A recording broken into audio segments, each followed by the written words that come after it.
नमस्कार विद्यार्थी मित्रांनो, मी शिवम पवार. स्पर्धा जगत या आपल्या डिजिटल प्लॅटफॉर्मवर पुन्हा एकदा आपलं सहर्ष स्वागत करतो आहे. बघा मित्रो, काल झालेल्या जे MPSCचा पेपर, राज्यसेवेचा पेपर झाला 1 डिसेंबर 2024 रोजी, त्यामधील पॉलिटी म्हणजेच संविधानावरील प्रश्नाचे आपण अपेक्षित उत्तरे बघणार आहोत. तेव्हा व्हिडिओ तुम्ही शेवटपर्यंत बघा, ठीक आहे. आणि व्हिडिओ जर आवडला असेल तर आपल्या मित्रांना शेअर करा आणि जाता व्हिडिओला लाईक करा. तेव्हा बघूया पॉलिटीवरचा पहिला प्रश्न. बघा, भारताचा आकस्मिक निधी खालीलपैकी कोणाच्या अधिकाराखाली ठेवण्यात आला आहे? तर ते असतात भारताचे राष्ट्रपती.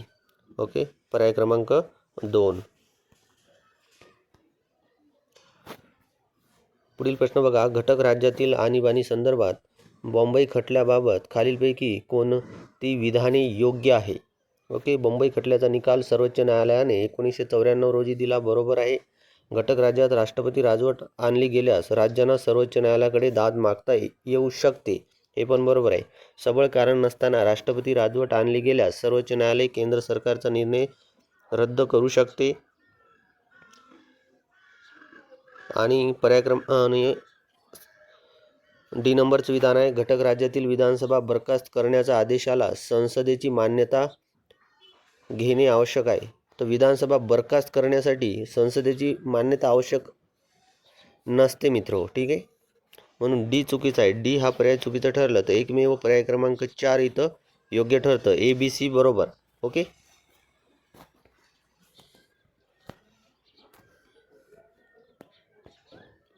पुढील प्रश्न बघा, राज्यघटनेतील कोणती कलमे आपल्या देशातील निवडणूक व्यवस्थेची तरतूद करते? तर निवडणूक आयोग 324. यावरूनच हा प्रश्न सुटतो. पर्याय क्रमांक 2 इथे योग्य होईल. पुढील प्रश्न बघा, केंद्रीय माहिती आयोगामध्ये एक मुख्य माहिती आयुक्त आणि जास्तीत जास्त किती माहिती आयुक्तांचा समावेश असतो? तर जास्तीत जास्त 10 माहिती आयुक्तांचा समावेश होतो. पर्याय क्रमांक 2. पुढील प्रश्न बघा, भारतीय राज्यघटना धर्मनिरपेक्ष राज्य स्थापित करते म्हणजे काय? बघा, विधान अ, राज्य रोजगाराच्या बाबतीत धर्माच्या आधारावर भेदभाव करते. विधान चुकीचे आहे. राज्याने कोणते विशिष्ट धर्माला अग्रक्रमाने वागणूक देण्याचे टाळले आहे? हे बरोबर आहे. राज्य सर्व धर्मांना समान समजते, हे पण योग्य आहे. सर्व जनतेला श्रद्धा आणि पूजा करण्याचे स्वातंत्र्य आहे, हे पण योग्य आहे. कोणत्याही अपवादाशिवाय शैक्षणिक संस्था धार्मिक शिक्षण देण्यास स्वतंत्र आहे. तर अपवादाशिवाय म्हटलं आहे, तर हे पण चुकीचं ठरतं. ओके, BCD योग्य. पर्याय क्रमांक 2. पुढील प्रश्न बघा, मुख्य माहिती आयुक्तांच्या नियुक्तीची शिफारस करणाऱ्या समितीचे खालीलपैकी कोण सदस्य असतात? बघा, अशी शिफारस कोण करतं? पंतप्रधान. त्या समितीमध्ये पंतप्रधान असतात, लोकसभेतील विरोधी नेता असतो आणि पंतप्रधानांद्वारे नामनिर्देशित केलेले कॅबिनेट मंत्री असतो. Okay, ABD. पर्याय क्रमांक 1.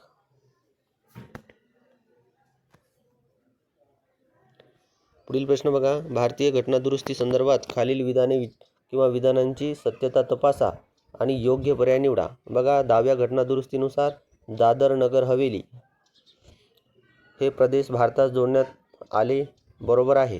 11व्या घटनादुरुस्तीनुसार दीव, दमण आणि गोवा हे प्रदेश भारतात जोडण्यात आले, तर ती 11वी नव्हती, ती होती 12वी घटनादुरुस्ती. ओके, विधान ब चुकीचं आहे. विधान सी बघा, 15व्या घटनादुरुस्तीनुसार केंद्रशासित प्रदेशांमध्ये विधिमंडळाची स्थापना करण्यात आली, हे पण विधान इथे योग्य आहे. 22व्या घटनादुरुस्तीनुसार मेघालय नाही, आसाम. ओके, आसाम राज्याची निर्मिती करण्यात आली 22व्या घटनादुरुस्तीनुसार. तेव्हा आपल्याला योग्य विधाने विचारलं आहे, तर योग्य काय होणार? A आणि D. पर्याय क्रमांक 4.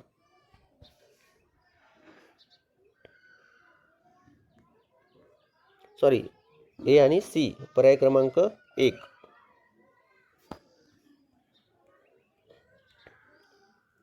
बघा, अयोग्य जोडी ओळखा. 22 जुलै 1947 संविधान सभेद्वारा राष्ट्रध्वजाचा स्वीकार बरोबर आहे. जानेवारी 24, 1950 संविधान सभेद्वारा राष्ट्रगीताचा स्वीकार बरोबर आहे.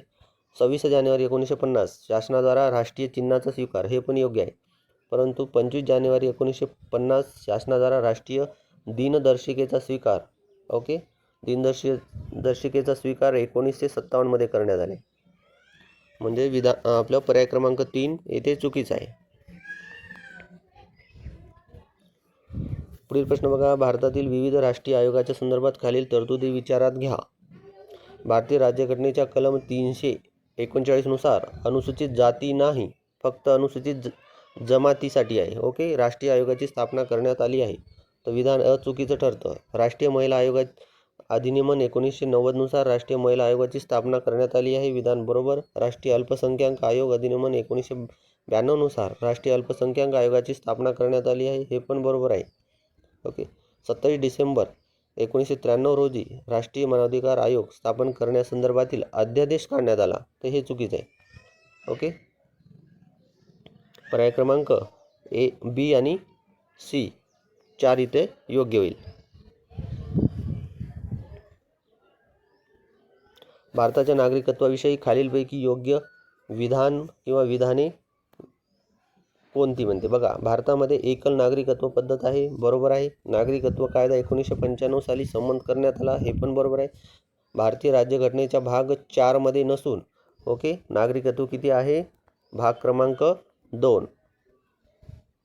म्हणजे इथे सी चुकीचा आहे आणि ए, बी बरोबर आहे. पर्याय क्रमांक 3. बघा, कोणत्या घटना दुरुस्ती कायद्याद्वारे दिल्लीला राष्ट्रीय राजधानी क्षेत्र म्हटले गेले आहे? तर पर्याय क्रमांक 2 69वी घटना दुरुस्ती कायदा. ओके, भारताच्या राज्यघटनेतील कोणत्या कलमात भारताचे नियंत्रक आणि महालेखा परीक्षक पदाची तरतूद आहे? कलम 148.